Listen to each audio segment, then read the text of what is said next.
আমরা কম বেশি সবাই এখন খাবারের ব্যাপারে, পুষ্টির ব্যাপারে সচেতন, তাই না? তাই রোগ হওয়ার সাথে সাথে বা রোগ হওয়ার আগেই আমরা সচেতনতামূলক বিভিন্ন পদক্ষেপ নিয়ে থাকি। আজকে আমরা সবাই মিলে এ ব্যাপারে আরও কিছু আলোচনা করব, এজন্যই আমরা এখানে সমবেত হয়েছি। আজকে আমাদের সমবেত অনুষ্ঠানের আলোচনার বিষয় হচ্ছে নিরাপদ ও পুষ্টি বিষয়ক খাবার নিশ্চিতকরণে কিভাবে আমরা সম্মিলিতভাবে প্রচেষ্টায় আরও এগিয়ে যেতে পারি সেদিকে খেয়াল করা।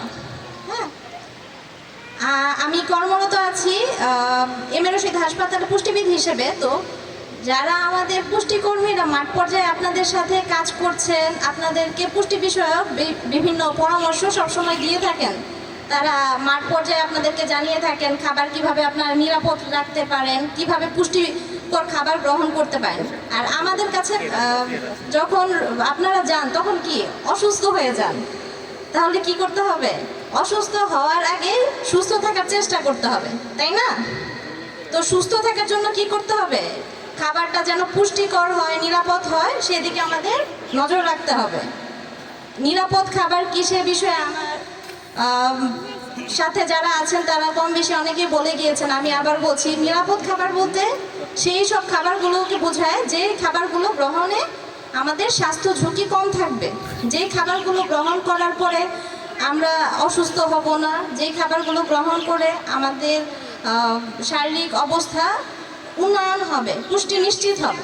হ্যাঁ, তো যে এই খাবারের নিরাপত্তাটা একদম উৎপাদন পর্যায় থেকে নিশ্চিত না করলে পরবর্তীতে গিয়ে নিরাপত্তা নিশ্চিত করা সম্ভব না। তাই আমরা একদম উৎপাদন পর্যায় থেকে শুরু করে আমরা খাবার সার্ভ করা পর্যন্ত বা পরিবেশন করা পর্যন্ত এর নিরাপত্তার দিকে খেয়াল রাখবো। এই জন্য কী করতে হবে? চাষাবাদের সময় নিরাপদ পদ্ধতি অবলম্বন করতে হবে, যখন আমরা বাজারজাত করব তখন নিরাপদ পদ্ধতি অবলম্বন করতে হবে, এবং যখন খাবার রান্না করব, খাবার রান্না করার পর পরিবেশন করব তখন নিরাপত্তা বজায় রাখতে হবে। হ্যাঁ, এখন আমরা বাজার থেকে আমরা চাষাবাদ করার সময় একদম পুষ্টিকর নিরাপদ খাবার কিনে নিয়ে আসলাম, বাজার থেকেও সেটা নিরাপদভাবে ঘরে আসলো, কিন্তু ঘরে আসার পরে আমি সেটা ঠিকভাবে প্রক্রিয়াজাত না করে রান্না করলাম, তখন কি হলো? সেখানে রোগ জীবাণুর আক্রমণের মাধ্যমে খাবারটা অনিরাপদ হয়ে গেল। যখন আমরা খাবারটা খেলাম, একটা উৎপাদন পর্যায়ে খাবারটা কিন্তু একদম পুষ্টিকর একটা খাবার উৎপাদন হচ্ছে, একটা নিরাপদ খাবার উৎপাদন হচ্ছে, কিন্তু আমি যখন পরিবেশন করছি, রান্না করছি, রোগ জীবাণুর আক্রমণ হচ্ছে, আমি হাতটা না ধুয়ে রান্না করছি, যে পাত্রে রান্না করছি সেটা না ধুয়ে করছি। তো এই বিষয়গুলো, ছোট ছোট বিষয়গুলো আমাদের খেয়াল রাখতে হবে, কারণ অসুস্থ হওয়ার আগে আপনার সুস্থ থাকাটা নিশ্চিত করা জরুরি।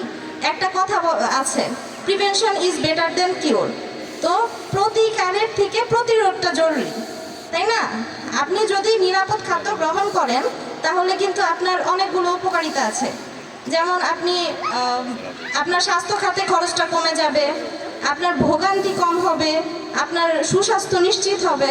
তো এই জন্য আমরা সবাই সম্মিলিতভাবে নিরাপদ খাদ্য তৈরির জন্য, উৎপাদনের জন্য সচেষ্ট হব, এবং এই মেসেজগুলো আমাদের একজন থেকে আরেকজনে সব জায়গায় পৌঁছে দিব। ধন্যবাদ সবাইকে।